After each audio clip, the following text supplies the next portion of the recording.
রাসূল সাল্লাল্লাহু আলাইহি ওয়াসাল্লাম বলেছেন, রাসূলের পদ্ধতিতে তোমরা ওযু করো। সালাত হলো 3 ভাগের 1 ভাগ, 3 ভাগ করো ইবাদতকে। আর তুহুর 1, ওয়াসসুলুসু রুকুন, রুকু হলো 1, ওয়াত-তুহুরু সুলুসুন, 3-এর 1 হলো পবিত্রতা, ওয়াস-সুজুদু সুলুসুন, সিজদা হলো 3-এর আর 1। পবিত্রতা যদি কারোর ভালো না হয়, ওযুটা যদি লোকটা শুদ্ধ করে করতে না পারে, তাহলে তার সামনে যে সালাত এইটা ত্রুটিপূর্ণ না ত্রুটিযুক্ত কোনটা? সুতরাং আমাদের পবিত্রতার দিকে লক্ষ্য করে আমরা ওযু করার সময় দেখি আমাদের এই দেশে যতগুলো নামাজি লোক ওযুখানায় ওযু করে সালাতের আগে, তার 80 ভাগের উপরের লোক ওযু করে রাসূলের পদ্ধতিতে না। একটা লোক যখন ওযু করতে করতে তার কোনই পর্যন্ত 2 হাত ধোয়ার পরে এইভাবে অতিরিক্ত পানি নিয়ে হাতটা ঝাড়া দিল, দেওয়ার পরে মাথায় একটু নামমাত্র টান দিছে, কারেন্ট পাওয়াছে, লাল আর কালাতে একটু গোতা মারছে, এরকম কে জানি শেখাচ্ছে 2টা আঙুল উপর দিকে টান মারে দিয়ে, আর এই পিছন দিকে যখন 2 হাত দিয়ে টান মারে তখন পুরা হাত দিয়ে টান মারে এইভাবে।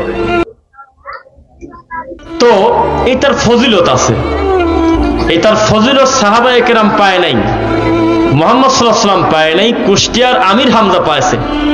উনি ভিডিওতে দেখাচ্ছে বক্তব্যে, কেউ যদি ভেজা হাত দিয়ে পিছনে 1 টান, বাম হাত দিয়ে আরেক টান দেয়, তাহলে ঘাড়ের এই রগগুলো তরতাজা হবে, আল্লাহ তার ঘাড়ের রগের হক আদায় করে তার বড় বিপদ থেকে বাঁচাবে। সামনের লোকজন চিৎকার দিয়ে বলতেছে সুবহানাল্লাহ। এই বক্তব্য শুনে একটা মানুষ বাড়িতে যাবে অথবা মানুষকে দাওয়াত দেবে, জানো ওযু করার পর ঘাড় মাসেহ করলে শুধু নেকি হয় তা না, এর মাধ্যমে ঘাড়ের যে রগ থাকে, রগগুলো তরতাজা থাকে, আল্লাহ ব্রেন ক্যান্সার থেকে বাঁচায়। তখন হাদিসে কি আছে এই টেনশন আর মানুষ নেবে না, মানুষ মনে করবে যাক পাইছি, এটা উপকার তো হলো। তো মানুষ আল্লাহর কথা মানে না, ডাক্তারের কথা মানে।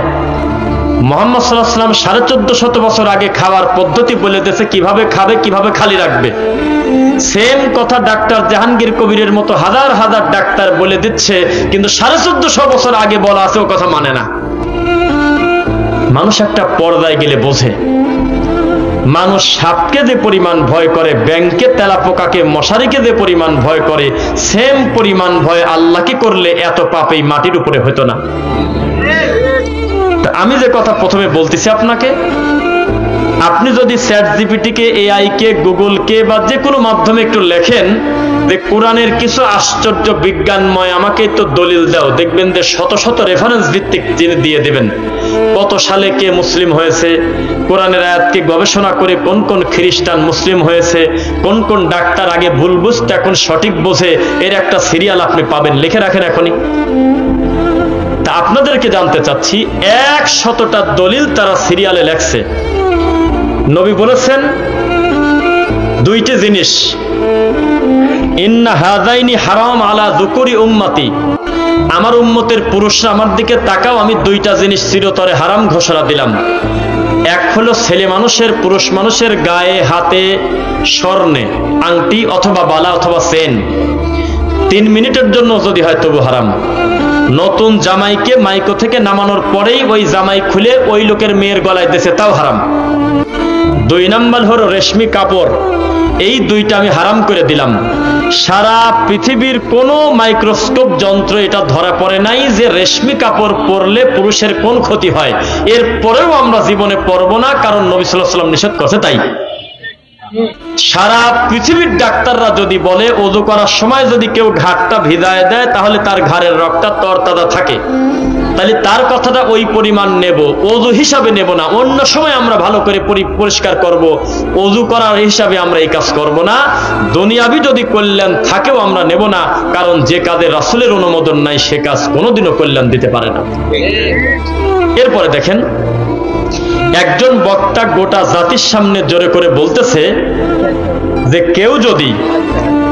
কেউ যদি এইভাবে ওযু করার পর এই প্রথম 2টা আঙুল তার বৃদ্ধ আঙুল দিয়ে ধরে ফেলে, অতিরিক্ত 2টা আঙুল যদি মাথার মাঝের সিধা বরাবর টান দিয়ে, পাকিস্তানি একটা মৌলবী মাঝখান দিয়ে যদি টান দিয়ে নিজে নিয়ে আসে, চুলের শেষ পর্যন্ত নিয়ে এসে যদি পুরা হাত দিয়ে টান দেয় তাহলে আল্লাহ নাকি তাকে 90টা নেকি দেয়। তার সামনে যারা বসে আছে তারা হাজার হাজার মানুষ কথাটা ধর্ম মনে করে নিল, কিন্তু নবী সাল্লাল্লাহু আলাইহি ওয়াসাল্লামের হাদিস বলে এই সেম কর্ম করার কারণে সামনের ইবাদতের কি হবে তা জানি না, তবে তার মূল তুহুরটাই বাতিল হয়ে যায়। ইবাদতের ভিতরে কেউ যদি নতুন কোনো সংযোজন বিয়োজন করে ওই ইবাদত কবুল হয় না। তাহলে সালাত কয় ভাগে ভাগ করা? 3। আত-তুহুরু সুলুসুন ওয়া রুকু সুলুসুন ওয়া সুজুদু সুলুসুন। রুকু একটা ফরজ অংশ, সিজদা একটা ফরজ অংশ, পবিত্রতা একটা ফরজ অংশ। তাহলে আমি প্রথম কাজেই যদি রাসূলের বিরোধিতা করি, ঘাড় মাসহ করি, আমার ওযু কি হবে? এখন সত্যি করে বলেন তো, বাংলাদেশে আমাদের সালাফি মানহাজের বাইরে আল্লাহর যতগুলো মসজিদ আছে, ঘর আছে, প্রত্যেকটা মসজিদের ওযুখানায় যদি সিসিটিভি ফুটেজ আমরা লাগাই, একদিনের যদি আমরা ফুটেজ টেনে দেখি, শতকরা প্রায় 70 জন 80 জন লোক ওযুর পরে ঘাড় মোছে। মিথ্যা না সত্য? তার মানে বোঝা গেল মাটির উপরে বহু আমলই হচ্ছে যেটা নবী সাল্লাল্লাহু আলাইহি ওয়াসাল্লামের আমল না। বিজ্ঞান বলছিল যে আমরা সব মানি, কিন্তু মায়ের রেহেমে, মায়ের পেটে যে ছেলে না মেয়ে হবে আল্লাহ ছাড়া কেউ জানে না, এটা মানি না। কথা বুঝতেছেন? সূরা লুকমান একেবারে শেষের দিকে দেখেন, ইন্নাল্লাহা ইনদাহু ইলমুস সাআ ওয়া ইউনাজ্জিলুল গায়স ওয়া ইয়ালামু মা ফিল আরহাম। মায়ের রেহেমের খবর আমি আল্লাহ জানি। বুঝেন নাই? মায়ের রেহেমের খবর, রেহেম মানে কি? মায়ের পেটের, মায়ের উদরে কি আছে আমি আল্লাহ জানি। তো বিজ্ঞান বলতেছে মুহাম্মদ সাল্লাল্লাহু আলাইহি ওয়াসাল্লাম কোরআন মাজিদ এই কথাটা নতুন বানাইছে, এই কথা আল্লাহর কথা না। যদি আল্লাহর কথা হবে তাহলে কথাটা মিথ্যা হলো কেন? ছেলে না মেয়ে এই কথা যদি আল্লাহ ছাড়া কেউ না জানে, আমরা তো আলট্রাসোনোগ্রাফি করে বাচ্চা জন্মের 6 মাস আগে ক্লিয়ার নড়াচড়া পর্যন্ত বলে দিচ্ছি কোরআনের এই আয়াতটা মিথ্যা। 1981 সালের 26শে মার্চে প্রায় 26টা পত্রিকাতে ঘোষণা দিয়ে খ্রিস্টানরা বলল, কে বলেছে কোরআনে ভুল নাই, সূরা লুকমানে ভুল আছে, কোরআনে লেখা আছে যে মায়ের পেটে ছেলে না মেয়ে আমি আল্লাহ ছাড়া কেউ জানে না, অথচ আলট্রাসোনোগ্রাফি করে আমরা মালায়নরাও জানি। এই সেম জবাবটা 2003 সালের 21শে মার্চ মনে হয় doctor Zakir Naik, pant shirt পরা লোক, পাতলা সিফসিফে, দাড়িগুলি এরকম হালকা একটু নিচের দিকে, এই লোকটা দাঁড়ায় বলল, ও পৃথিবীর অমুসলিম খ্রিস্টানরা, ও পৃথিবীর গবেষকরা, তোমরা যে কোরআনের ভুল ধরেছো, এটা কোরআনের ভুল ধরতে পারো নাই, তোমরা নিজেরাই ভুল করছো। ওয়া ইয়ালামু মা ফিল আরহাম। এইটার অর্থ এইটা না যে আমি ছেলে না মেয়ে ডেলিভারির আগ পর্যন্ত কেউ জানবে না, এই আয়াতের অর্থ তা না।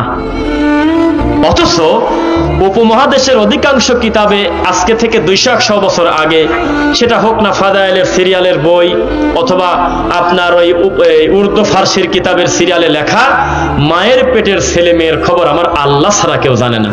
আমরাও তাই মেনে নিয়েছিলাম, কারণ নাই কোনো আলট্রাসোনোগ্রাফি, নাই কোনো ভালো ডাক্তার, কিছুই নাই। মাঝে মধ্যে হাত দিয়ে যদি দেখে নড়াচড়া করে বাচ্চা, মা মনে করে বাইসে আছে, এই আর কোনো উপায় ছিল না।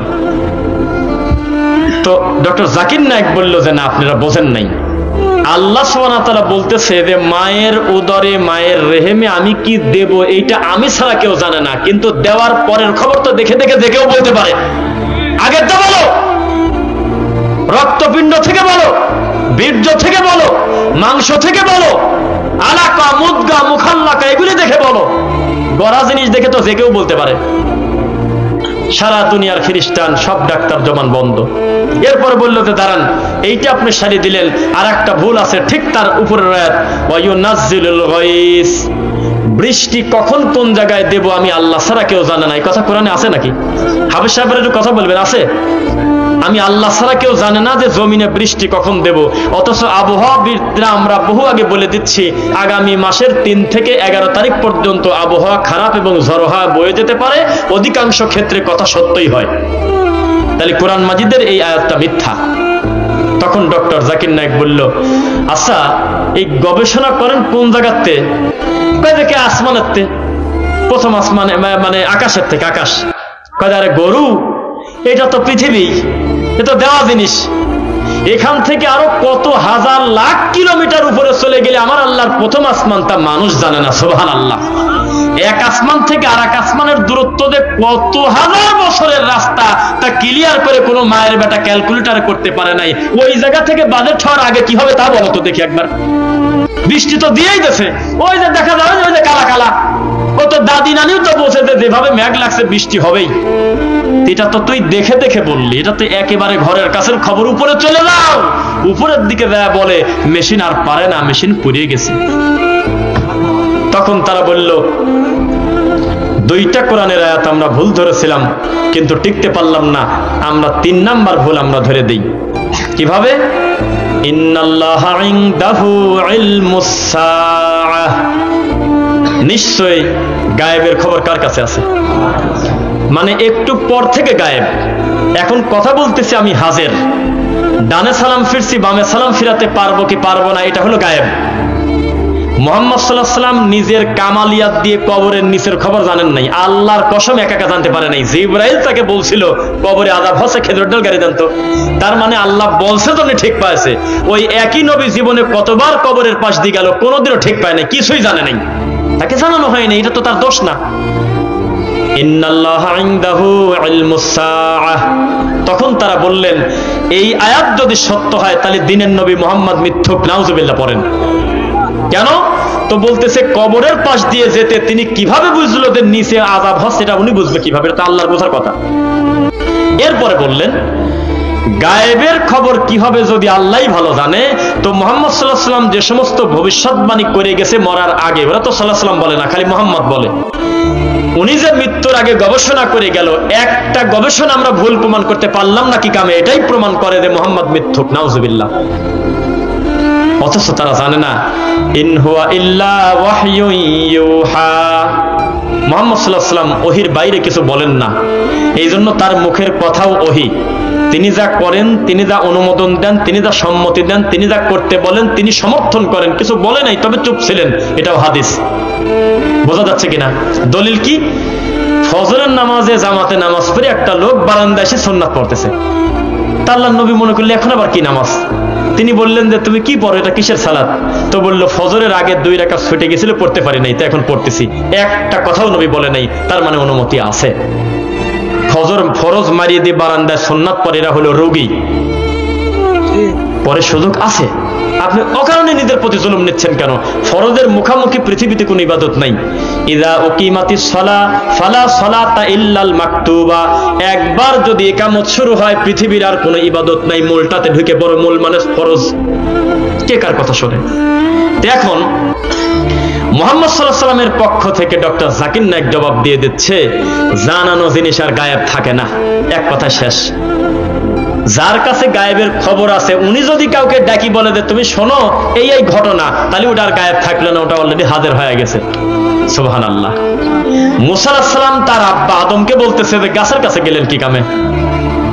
গাছের কাছে না গেলে হয়তো না, ওয়ালা তাকরাবা হাযিহি শাজারা ফাতাকুনা মিনাজ জালিমিন, জালেমদের অন্তর্ভুক্ত হয়ে যাবেন যদি গাছের কাছে যান। আপনি গাছের কাছে না গেলে যে কি ভালো হতে, জ্বালা যন্ত্রণা দুনিয়াতে শেষ। বাপ বেটা বলতেছে এই কথা, মুসা আলাইহিস সালাম এবং আদম আলাইহিস সালাম। মিরাজে মুহাম্মদ সাল্লাল্লাহু আলাইহি ওয়াসাল্লামের হাদিস, কে ঠেকাবে কথা?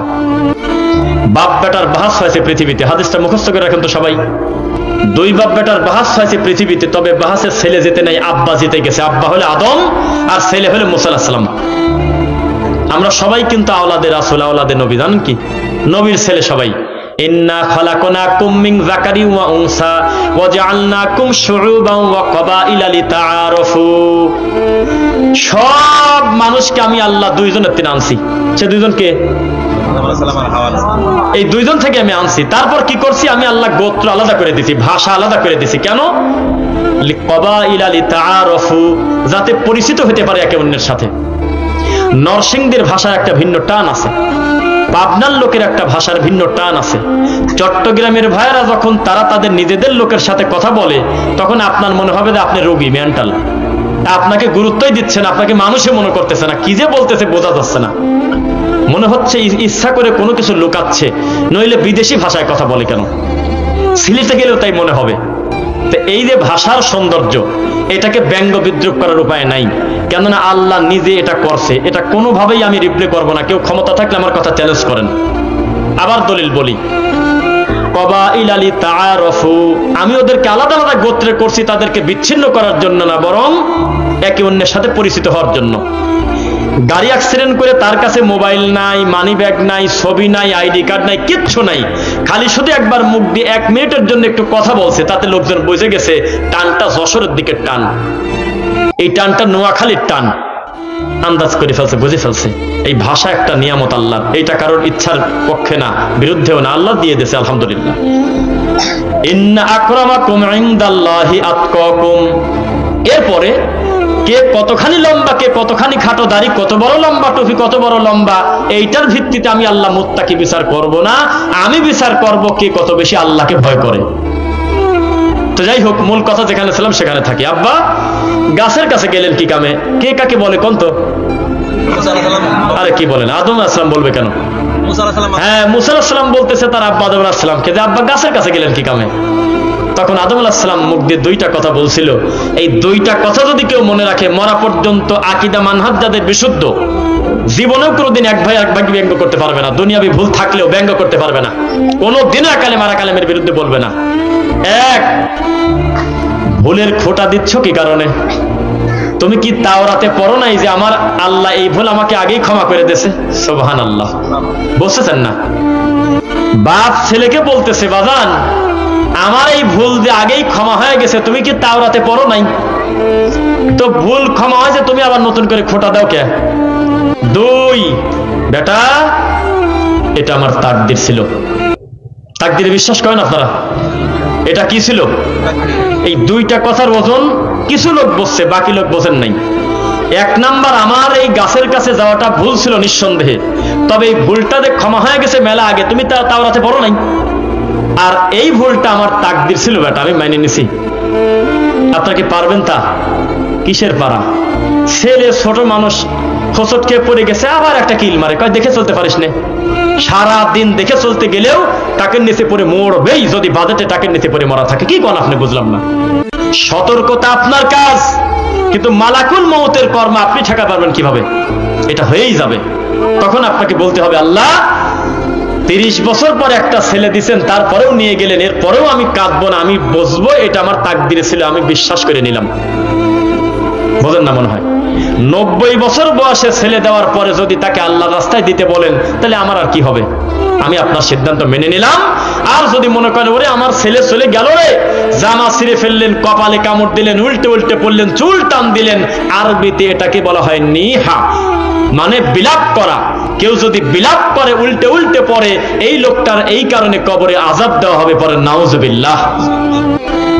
তো আদম আলাইহিস সালাতু সালাম বললেন এটা আমার তাকদীর ছিল। কোন আলেমের নাম বলেন না? লাস্ট কয়েকদিন ফেসবুকে আমাদের আহলুল হাদিসদের সর্বোচ্চ বড় আলেমদেরকে নিয়ে যে পরিমাণ অনলাইনে ব্যঙ্গ বিদ্রুপ হচ্ছে, এ কথা মুখে বলা যায় না। প্রত্যেকের আকীদা এক, প্রত্যেকের মানহাজ সালাফি মানহাজ, কেউ কোনো বেদাতের সাথে আপোষ করে না, প্রত্যেকে শিরকের বিরুদ্ধে। কিন্তু দুনিয়াবি মাত্র কারণে, জাগতিক ব্যাপারে একে অন্যের বিরুদ্ধে আমাদের দিনী ভাই যেভাবে লেখালেখি করে, এই কথা দেখে আমাদের লজ্জা করে। আল্লাহ এই কর্ম যেন কোনো বেদাতি না দেখে।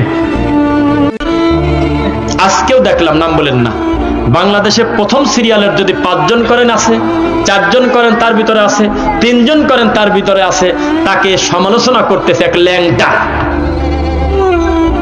তাকে ক্রস চিহ্ন দিয়ে লেখতেছে দুনিয়ার নোংরা ভাষায়, তাকে গালিগালাজ করতেছে, আহলে হাদিসের বাচ্চা। এটা সালাফি মানহাজ। অথচ কেউ আকীদা নষ্ট করে নাই, কেউ শিরক করে মুশরিক হয় নাই, কেউ বড় দৃশ্যমান পাপের সাথে জড়িত না। দুনিয়াবি কোনো ভুলভ্রান্তি হয়েছে মাসালা দিতে গিয়ে, এজন্য এক দিনী ভাই আর একজন বড় শায়েখ ডক্টর মাদানী আলেমকে এমন ভাবে বেইজ্জত করতেছে, মনে হচ্ছে তাকে ল্যাংটা করা ওর জন্য জায়েজ। নাউজুবিল্লাহ। এটা কি স্বভাব ছিল আমাদের? তো আদম আলাইহিস সালাম এক কথা শেষ করে দিয়েছে, বেটা আমার এই ভুল ক্ষমা হয়ে গেছে বহু আগে, নতুন করে বলা ঠিক না। আর আমার এই ভুলটা আমার তাকদির ছিল, আমি মেনে নিয়েছি, কারণ আমি কাঁদেছিলাম আর বলছিলাম ক্বালা রাব্বানা যালামনা আনফুসানা ওয়া ইল্লাম তাগফির লানা ওয়া তারহামনা লানাকুনান্না মিনাল খাসিরিন। আল্লাহ, আমি জুলুম করছি আমার নফসের প্রতি, অতঃপর বুঝতে পেরে ক্ষমা চাই। শুধু ক্ষমা করলে হবে না, আমার প্রতি দয়াও করেন, নইলে আমি ক্ষতিগ্রস্তের ভিতরে পড়ে যাব। তখন আল্লাহ বলতেছিল যে দিলাম ক্ষমা করি। আর ভুল করার আগে আমি জান্নাতে যখন ছিলাম তখন আমি আদম আলাইহিস সালাম ছিলাম হলো আব্দুল্লাহ। আর ভুল করার পরে আমার মর্যাদা কমাবাদ দিয়ে আল্লাহ আরো বাড়া দেশে তওবা করার কারণে আমি হয়েছি নবিউল্লাহ।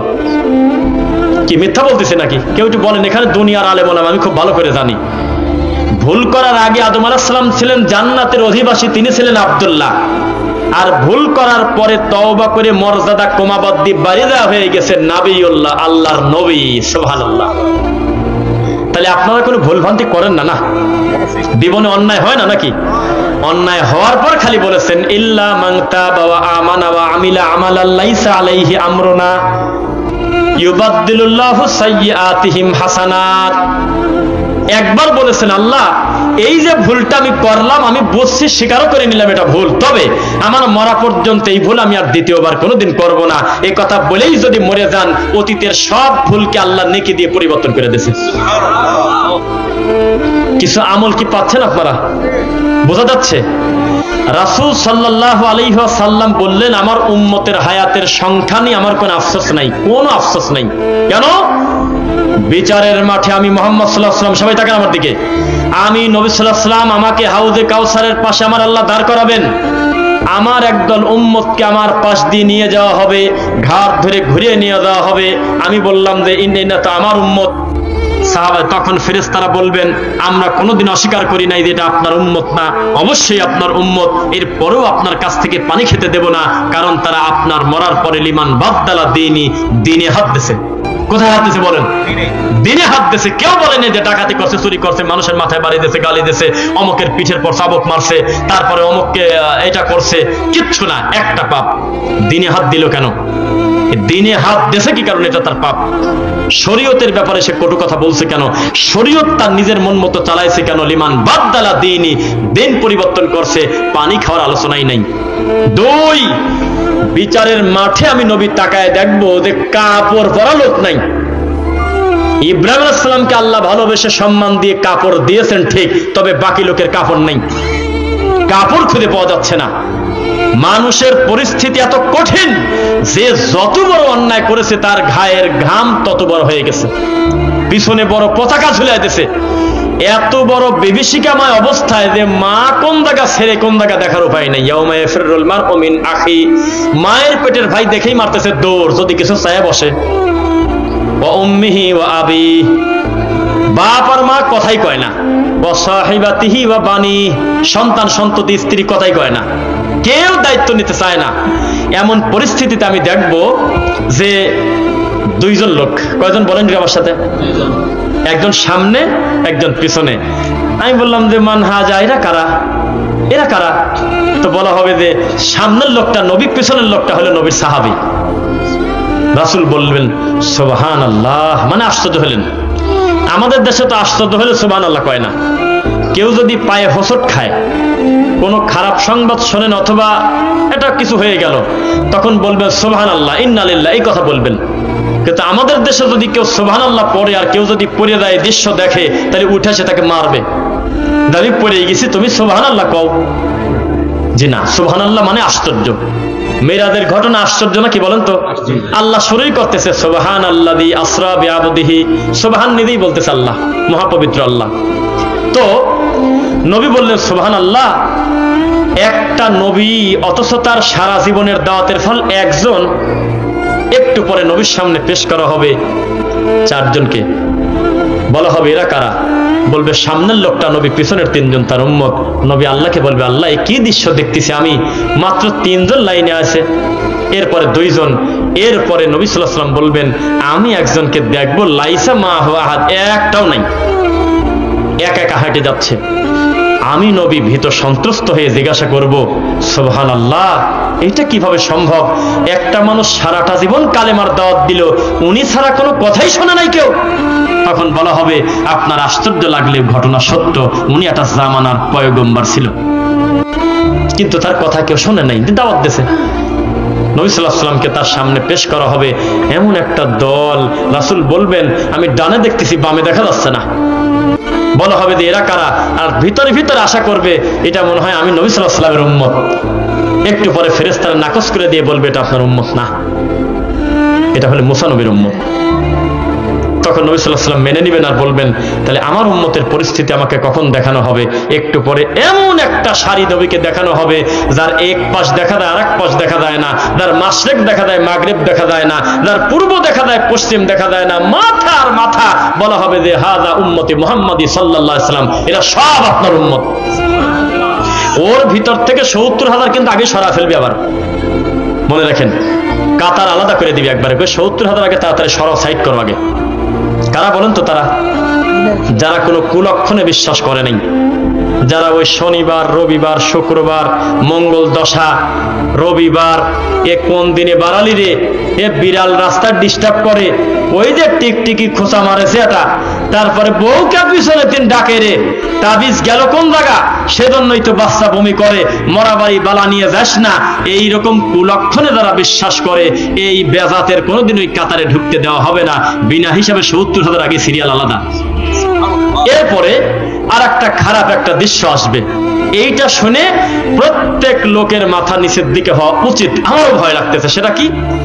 ওয়ামতাজুল ইয়াউমা আইয়ুহাল মুজরিমুন, জোরে করে অ্যানাউন্স হয়ে যাবে, জোরে চিৎকার দিয়ে যে বেঈমানরা কাতার আলাদা করো তো, সিরিয়াল আলাদা দাও, এই অসভ্য বেঈমানরা পাপীরা তোমরা একটু কাতার আলাদা করো তো। মাঝে মধ্যে বলেন না যে বাচ্চাদেরকে একটু পরিবেশ করে দেন, মা বোনরা একবারে পিছনে দাঁড়ান, অথবা ডান পাশে আলাদা গেট আছে, বলেন না? আল্লাহ ঘোষণা দিবেন বিচারের মাঠে, ওয়ামতাজুল ইয়াউমা আইয়ুহাল মুজরিমুন। আমি যদি ভুল না করি এটা সূরা ইয়াসিনে আছে আয়াতটা। আল্লাহ বলে দেবেন যে তাদের বলে দাও বেঈমানরা যেন আমার মুমিনের কাতারে না থাকে, দুনিয়াতে থাকছে আলাদা কথা, একই বাজারের মাছ খাইছে, এমন কোনোদিন ঘটে নাই যে একজন নামাজি আর বেনামাজি পুকুরে মাছ ধরতে বাড়াইছে, বেনামাজির কাছে মাছ আসেই না। এমন কোন বাজার পৃথিবীতে নাই যে সেই বাজারে লেখা আছে উক্ত বাজারের আলু পটল বেগুন শুধুমাত্র নামাজির বেনামাজির কাছে বেচবো না, আছে নাকি? আমি পুরা স্বাধীনতা দিয়েছিলাম, কারণ আমি ওয়াদা করছিলাম আগে, কিন্তু আজকের দিনে এই সুযোগ আর নাই। এটা বিচারের মাঠ, এটা কোনো মস্কারা না, আমি ইনসাফ করব, ইমানদার ইমানদার, বেঈমান বেঈমান, তোমরা তোমাদের কাতার আলাদা করে ফেলো। তখন তারা মুখ দিয়ে দুইটা কথা বলবে, সেই বিষয়ে বক্তব্য দেবো না, কেন ৫ তারিখে অলরেডি আমি পালবাড়ি বাঘহাটা বলে দিছি, অন্যটা বলবো, তবে শুধু বলে নেই। তখন তারা দাবি করবে ইয়া লাইতানা, হে আফসোস, হায় আফসোস, আমাদের খুব দুঃখ লাগতেছে, লাইতানি তাখাস্তু মা'আর রাসূলি সাবিলা, আমরা যদি দুনিয়াতে জীবিত থাকতে মুহাম্মদকে মানি নিতাম কত না উপকার হতো। আরেকটা বলবে ইয়া ওয়াইলাতা লাইতানি লাম আত্তাখিজ ফুলানান খলিলা, ফুলানান মানে হলো আপনার ছেলে, ফুলানান মানে হলো আপনার নাতি যে গাঁজা খায়, ফুলানান মানে হলো রাত ২টা বাজে টিকটক চালায় দেশে, ফুলানান মানে হলো যে রাত দিন ইয়াবা খায়, বাপের কথা শোনে না, মায়ের কথা শোনে না, নামাজ পড়ে না, অসভ্য, এটা হলো ফুলানান। ফুলানান মানে অমুক, কে সেটাকে আমরা জানি নাকি? তখন বলা হবে ওই অমুকের ছেলের সাথে যদি না চলতাম, অমুককে যদি বন্ধুরূপে গ্রহণ না করতাম, ইহুদি খ্রিস্টানের গণতন্ত্র না মাইনে যদি আমি আল্লাহ রাসূলের বিধান মানতাম, এভাবে বিভিন্ন সিরিয়ালে তারা নাম বলতে থাকবে, ওর ভিতরে আপনার নাম থাকতে পারে, কারণ আপনি মানুষকে ভালো বুদ্ধি দেন না। মানুষের সমালোচনা হচ্ছে এক জায়গায়, আপনি গিয়ে বলেন যে প্রথমে দিন বলো, আবার আপনার উচিত ছিল বলা ভাই কার ব্যাপারে কি বলতেছো তা জানি না, এই মুহূর্তে সেটাকে দাফন করে দাও, খবরদার তুমি আর একবার বদনাম এখানে করো না, পারলে তাকে যা সংশোধন করে দাও। কিন্তু আপনি বলতেছেন যে আমি প্রথমেতে ছিলাম না, তো আবার কত, তার মানে আপনি খারাপ শয়তান। আপনার ভিতরে বারবার মন চাচ্ছে যে আমার আর একটা ভাইকে আমি ল্যাংটা করবো, অথচ এই গুণটা আল্লাহর নয়, আল্লাহর নিজের একটা গুণ আছে ঢেকে রাখা। বলেন তো কি করা? ঢেকে রাখা। আপনার পাপ আপনার প্রতিবেশীকে দেখতে দেবে না। ও আচ্ছা আচ্ছা, যাই হোক, সময় সংক্ষিপ্ত, কেননা আমাদের সম্মানিত আলোচক আর অনেকেই আছেন, তা আমরা আমাদের পূর্বের স্বভাব অনুযায়ী পরবর্তী আলোচক আমাদের সম্মানিত যিনি আসবেন বা আসেন, যেই আসেন না কেন, তাকে বসিয়ে রেখে আমরা কখনো দীর্ঘ সময় কথা বলি না, এটা উচিত না, এটা কখনো উচিত না। আমি তার বিরোধিতা করে বক্তব্য দিয়েছি, যারা বক্তাকে বসিয়ে রেখে আরো ওয়াজ করে বলে যে হুজুর ভাইয়ান আর একটু সময় বলবো, উনি তার বলবে না যে আপনি বন্ধ করে দেন, তা তো বলাও যায় না, এটা করা যাবে না। আল্লাহ সুবহানাহু ওয়া তাআলা আমাদের দিনের জন্য কবুল করুন। এই চোয়া এই পালবাড়ি বাগঘাটা, এই পাঁচদোনা, এই মাধবদী, এই বেলাবো, এই আমলাবো, এই সমস্ত জায়গার সঙ্গে আমাদের সম্পর্ক প্রায় আজ থেকে প্রায় 8 থেকে 10 বছর আগে থেকে আলহামদুলিল্লাহ, মাসুদ ভাইদের মাধ্যমে, কবির ভাইদের মাধ্যমে। তারপরে এখানে বড় প্রতিষ্ঠান আছে, মাদ্রাসা আছে, চোয়া বট্টেক, তারপরে হলো আপনার মাদ্রাসা তাওহীদ আস-সালাফিয়া, দারুল হুদা, এই বড় বড় প্রতিষ্ঠান আছে। সেখানকার দায়িত্বশীলরা আমার পাশে এখানে আছেন অনেকে, আমাদের সম্মানিত ভাইরা। আমরা দোয়া করি আল্লাহ সুবহানাহু ওয়া তাআলা আমাদের এই প্রতিষ্ঠানগুলোকে কবুল করুন। আর এখানে আসার পরে আমি সবচেয়ে দামি সম্পদ দেখছি মুখ দিয়ে, 1 2 3 4 5 6 7 8 9, এই 9টা ছেলেকে অথবা 10, এদের পিছনে একটু মেহনত করেন, এদের ব্যাপারে একটু বেশি গুরুত্ব দেন, এদেরকে যোগ্য করে গড়ে তোলেন। এই রফিকুল ইসলাম বিন সাইদকে তৈরি করার জন্য আলাদা করে মুনাজাত না করলেও রবের কাছে কবুল হয়ে গেলে কেউ ঠেকাতে পারবে না। বারবার আল্লাহকে খালি বলে দিবেন, আল্লাহ তুমি তাওহীদের দায়ী হিসাবে কবুল করে নাও। আপনার সন্তান নাতি একের পর এক সারা দেশে তাওহীদের পতাকা নিয়ে ইনশাআল্লাহ কালেমার দাওয়াত দেবে ইনশাআল্লাহ। এজন্যই তো আমরা বুক ফুলিয়ে বলি যে সকল বিধান বাতিল করে ওহির বিধান কায়েম করো। কথা বুঝতেছেন? কিসের বিধান? ওহির বিধান কায়েম করো। এই ওহির বিধানের উপরে চললে একেবারে মরা পর্যন্ত গলা টনটন করে হকের উপর ইনশাআল্লাহ। এখনো ডক্টর আসাদুল্লাহ গালিব স্যার যদি ধমক দেয়, তা আশেপাশে বড় বড় আলেম ওলামা পর্যন্ত কাঁপাকাঁপি শুরু করে, কারণ তার জবাবদিহিতা আছে, কারণ তিনি একজন দায়িত্বশীল মানুষ। এজন্য তার আশেপাশের লোকজন হুল্লোড় হই হই করতে পারে না, ওইভাবেই তাদেরকে গড়ে নেওয়া আছে। এজন্য আমরাও দোয়া করি এই প্রতিষ্ঠানের যারা শিক্ষক আছেন, দায়িত্বশীল আছেন, তারা সন্তানদেরকে চূড়ান্ত আদব শিক্ষা দিয়ে তাদের জন্য কল্যাণের দোয়া করবেন। তাদেরকে আল্লাহ যেন এই দেশের বড় বড় বিদ্বান হিসেবে কবুল করেন। ডক্টর আসাদুল্লাহ গালিব স্যারের মতো, ডক্টর আপনার ওই আব্দুল আল কাফি আল কুরাইশি রাহিমাহুল্লাহর মতো বড় বড় বিদ্বান যেন আল্লাহ ঘরে ঘরে কবুল করেন। আল্লাহুম্মা আমিন। বিশ্বাস করেন মুহাম্মদ সাল্লাল্লাহু আলাইহি ওয়াসাল্লামের নাম শুনলে যাদের চোখে পানি আসে, বেশি আবেগ দেখায় যারা, তাদের অধিকাংশ লোক মেকি লাভ করে, মিথ্যা লাভ, এর কোনো দাম টাম নেই। সুন্নাহ যদি আপনি অনুসরণ না করেন, এই চোখের পানি দিয়ে কি হবে বলেন? এই বাংলার মাটিতে মুহাম্মদ সাল্লাল্লাহু আলাইহি ওয়াসাল্লামকে নিয়ে জড়িত মিথ্যা গল্প, হরিণের গল্প শুনে আমাদের দেশের দাদা দাদি, নানা নানিরা যত চোখের পানি ফেলছে, অন্য কোনো আজও পর্যন্ত কোনো বক্তা পারে নাই চোখের পানি ফেলাতে। খালি কান্না করছে আর বলছে, ওরে ইহুদি রে, তুই এতই খারাপ, আমার সোনার নবীকে তুই গাছের সাথে বাঁধে রাখলি। কোন বক্তার ক্ষমতা নাই কোরআন এবং সহিহ হাদিস বলে এত বেশি কান্না করাতে। তার মানে কি? ওয়াযায়্যানা লাহুমুশ শাইতানু আ'মালাহুম, শয়তান এই সুন্দর সুন্দর জিনিস, মিথ্যা গল্প নিয়ে সে তাদের আমলকে সুসজ্জিত করেছে। মূলত এটা জাহান্নামের রাস্তা। কে কার কথা শোনে? অন্ধভাবে যখন আপনি কাউকে মেনে নেবেন, তখন তার মন্দটা আপনার ভালো লাগবে। জানেন কি? ইমাম মালিক রাহিমাহুল্লাহ বলেছেন, পৃথিবীতে মুহাম্মদ সাল্লাল্লাহু আলাইহি ওয়াসাল্লামের পরে আর কোনো মানুষকে পূর্ণ অনুসরণ করা যায় না, মানাও যায়, তার কথা ছাড়াও যায়, ইল্লা শাহাদা, আঙুল ইশারা করে আমাদের নবীর কবরে দেখায় বলতেছে, হাযাল কবর মুহাম্মদ সাল্লাল্লাহু আলাইহি ওয়াসাল্লাম। শুধুমাত্র এই কবরওয়ালা ছাড়া পৃথিবীর কোনো মানুষকে ফুল মানা যায় না। কেন? মানুষ হিসেবে তার ভুলভ্রান্তি আছে, কিন্তু এই কবরওয়ালাকে চালাইছে হলে ওহি। অথচ এই রাসূলের সুন্নাহ আমরা মিনিটে মিনিটে কোরবানি করতেছি না।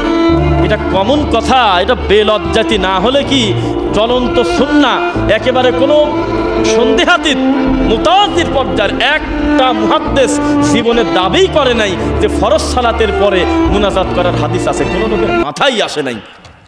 অথচ এমন একটা জঘন্য বিদাত আপনি যখন চালু করেছেন, নবীজির শেখানো অনেক মাসনুন দুয়ার গলা চাপে ধরে রাখছেন আপনি। আমরা তো কম সাধে বলি না যে বেদাতি হলে মার্ডার কেসের আসামির চেয়ে বড় আসামি।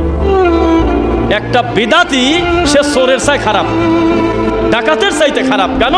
কোনো ডাকাত আজ পর্যন্ত কোনো হিন্দু ডাকাতও মনে করে না যে অমুকের বাড়িতে জোর করে ঢুকে অস্ত্র ঠেকায় 20,000 টাকা 2 ভরি স্বর্ণ ডাকাতি করলাম, এটা একটা নেকির কাম, কেউ মনে করে না।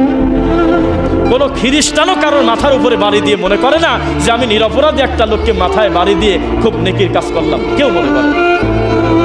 কোন চোর একটা বদনা পর্যন্ত চুরি করতে গিয়ে কোনোদিন মনে করে না যে বদনা যেহেতু সামান্য ব্যাপার, পৃথিবীর কেউ দেখে নাই, এটা একটা নেকির কাজ, কেউ মনে করে না। ও নিজেই জানে যে এটা পাপের কাজ, চুরি খুব একটা ভালো কাজ না। পেটের দায়ে হোক, চক্ষু বা অন্য কোনো কারণে হোক, অভাবের তাড়নায় হোক, খাসিলতের কারণে হোক, এই অপরাধটা সে করছে। কোনো না কোনো একদিন আল্লাহ চাইলে তাকে হেদায়েত দিতে পারেন কিনা, কেননা তিনি তো এটাকে অপরাধ মনে করতেছেন। কিন্তু যেই লোকটা মনে করতেছে যে আল্লাহর কাছে যদি কান্নাকাটি না করি, আর দোয়া ও মুখ্যুল ইবাদা, দোয়া হলে ইবাদতের মগজ, এই রকম কথা টেনে নিয়ে এসে যে বিদআতটা চালু করছে, ও কি সহজে তওবা করবে? কেননা ও তো এখনো ডিসিশনই নেয় নাই যে কর্মটা বিদআত, সুন্নাহ বিরোধী, এখনো জানে না। আপনাকে বিভিন্ন লোক বিভিন্নভাবে এই সম্মিলিত ফরজ সালাতের পর মুনাজাতটাকে বিদআত বলতে পারে, তবে আমি আপনাকে অন্য অ্যাঙ্গেলে বলি আজকে ইনশাল্লাহ বলি।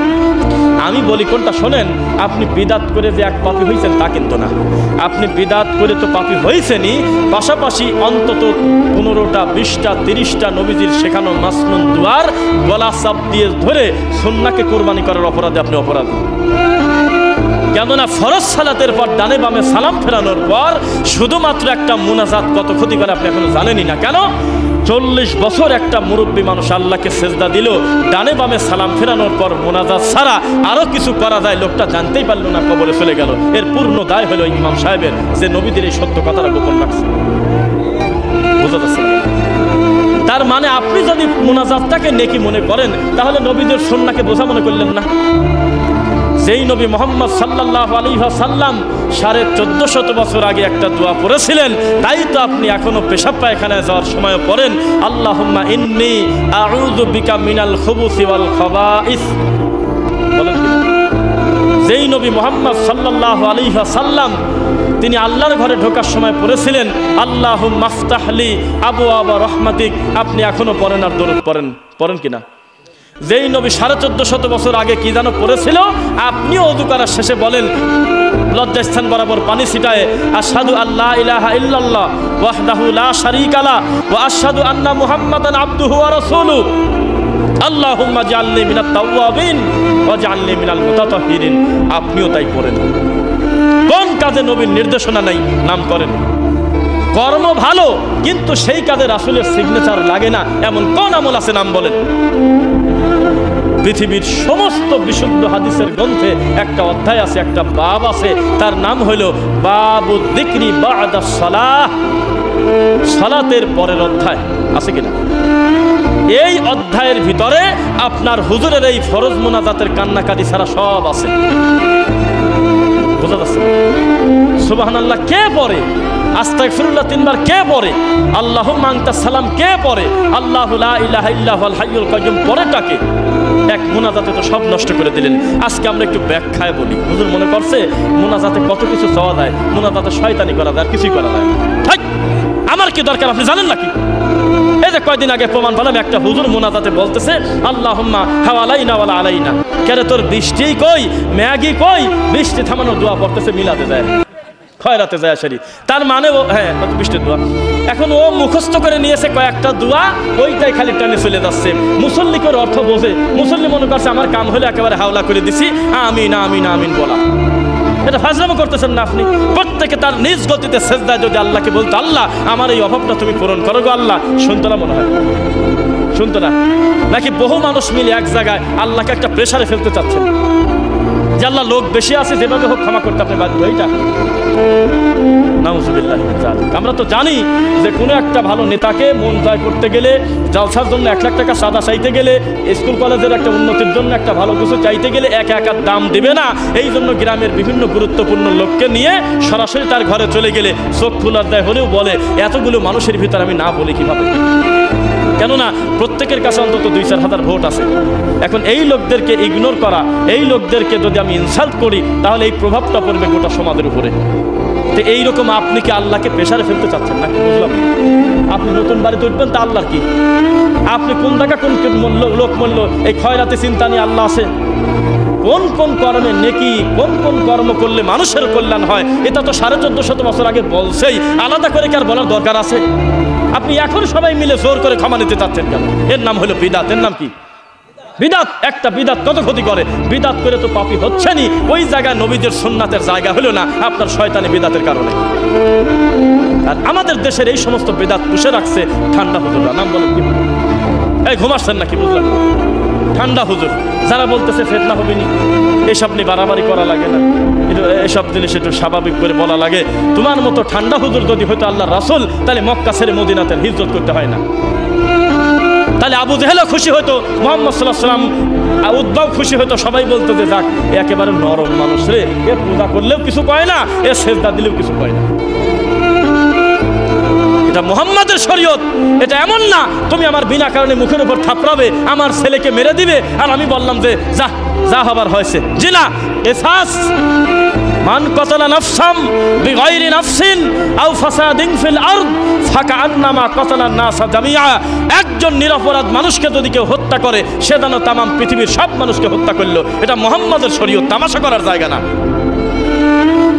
এক গালে থাপ্পড় দিবেন আমি মেনে নেব, আমার সন্তানকে মারলে আমার অধিকার ইসলাম দিয়েছে, আমি আপনার সন্তানকে মারতে পারবো। আপনি তামাশা করবেন নবীর সুন্নাহ নিয়ে, বিদাত করবেন, শিরিক করবেন, কুফরি মতবাদ সমাজে প্রতিষ্ঠিত করবেন, বিদাত করবেন, আর আমি সুন্নাহর কথা বলবো না? বলতে হবে। শোনেন, মানুষ দুনিয়াবি কোনো সম্পদ ক্ষতি করলে সে মানুষের দুনিয়াবি ক্ষতি করলো, কিন্তু বিদাত করলে মানুষের ঈমান এবং আখিরাতের ক্ষতি করলো। এ ব্যাপারে যদি আলেমরা চুপ থাকে, বিচারের মাঠে বোবা শয়তান হয়ে উঠতে হবে। এই সত্য কথা বলতে হবে না? বিশ্বাস করেন, বাংলাদেশের 98 জন বেদাতি হুজুর জানে যে কর্মটা বিদাত, কিন্তু ছাড়ে না। ওই জিলাপির লোভে হোক, 200 টাকার লোভে হোক, চাকরির লোভে হোক, সমাজের মানুষ কি বলে, আরে এই হুজুরই তো 30 বছর ইমামতি করছে, সারা জীবন কাঁদেছে মোনাজাতে, রাতারাতি যদি সত্যি স্বীকার করে আমার নাখানে ঘাট ধরে বাইর করে দেয়। এইসব বাজে চিন্তা শয়তান মাথায় দিয়ে একটা বিদাত মরা পর্যন্ত পুষে রাখছে। নাউযুবিল্লাহ মিন যালিক। আমরা এমন একটা জাতি, যেই জাতি আল্লাহর কথা আর নবীর কথা শোনার সাথে সাথে তার মুখ দিয়ে বের হবে সামিনা ওয়া তানা। আরে কথা যদি আল্লাহর হয়, কথা যদি নবীর হয়, এত হিসাব নিকাশ কিসের? আমার বিবেকে বুঝে ধরুক আর না ধরুক, কথা যেহেতু আল্লাহর, নিলাম মাইনি।